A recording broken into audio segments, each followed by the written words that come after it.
we assume that torture will work. If it is given that torture is in this situation the lesser of two evils, and if it has the potential to protect innocent life, then yes, torture can be condoned. Examples can be found in philosophy and political writing, as often as they can be found in fiction. Some day soon, a terrorist will threaten tens of thousands of lives, and torture will be the only way to save them, wrote philosopher Michael Levin in 1982, for instance. His short article, peppered with emotive hypothetical situations, such as the detonation of a nuclear weapon in New York City on the 4th of July, argued emphatically that torture under ticking bomb conditions is not merely permissible but morally mandatory. It is obvious, for Levin, that when confronted with the opportunity to prevent apocalyptic destruction through the act of physical torture against the individual responsible for it, one should have absolutely no scruples about doing so. 20 years later, Alan Dershowitz, the civil rights attorney and novelist who has made a lucrative and high-profile career defending provocative positions, argued that the US and other torturing democracies should issue what he described as torture warrants in the case of ticking bomb emergencies.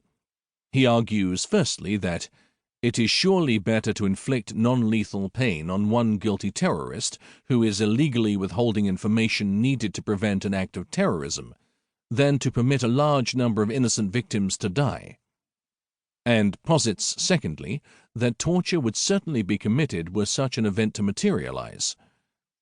In other words, everyone would agree that torture against one person is better than a terrorist attack against many people, because it involves fewer people experiencing less pain.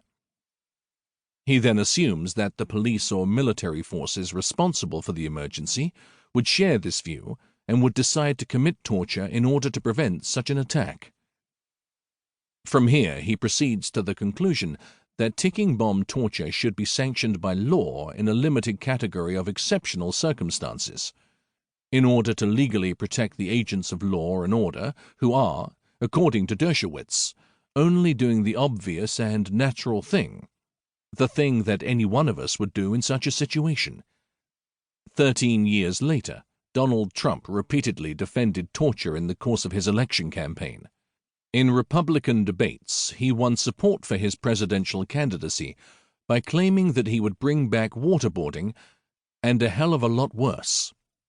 In American periodical USA Today, he attempted to take a tough stance on national security by claiming that he would support and endorse the use of enhanced interrogation techniques, a common euphemism for torture, if the use of these methods would enhance the protection and safety of the nation.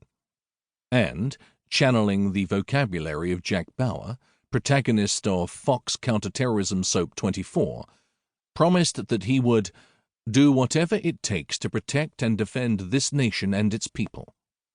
Later, in his first TV interview as President of the USA, Trump defended waterboarding and claimed that torture absolutely works. Given that the President of the USA vocally defends torture at any given opportunity, and that he has appointed Gina Haspel, whose career as a CIA field agent involved running a black site torture prison, to the directorship of the CIA, it is not hyperbole to say that cheerleading for torture is among the most serious international political issues today. It is not, however, just a matter for the USA. Newly elected Brazilian President Jair Bolsonaro has advocated torture, claiming in a television appearance that he is in favor of torture, you know that, and the people are in favor as well. He also recommended torture as a policing tactic for urgent situations involving traffickers and kidnappers. Elsewhere, Philippine President Rodrigo Duterte has institutionalized very serious violence, including torture, as part of his war on drugs, and de facto Sri Lankan President Mahinda Rajapaksa is implicated in war crimes, including torture. Britain, too, is facing repeated calls for a judge-led inquiry into the complicity of its security services in the post-9/11 torture and extraordinary rendition regime, and British forces have long been involved in torture.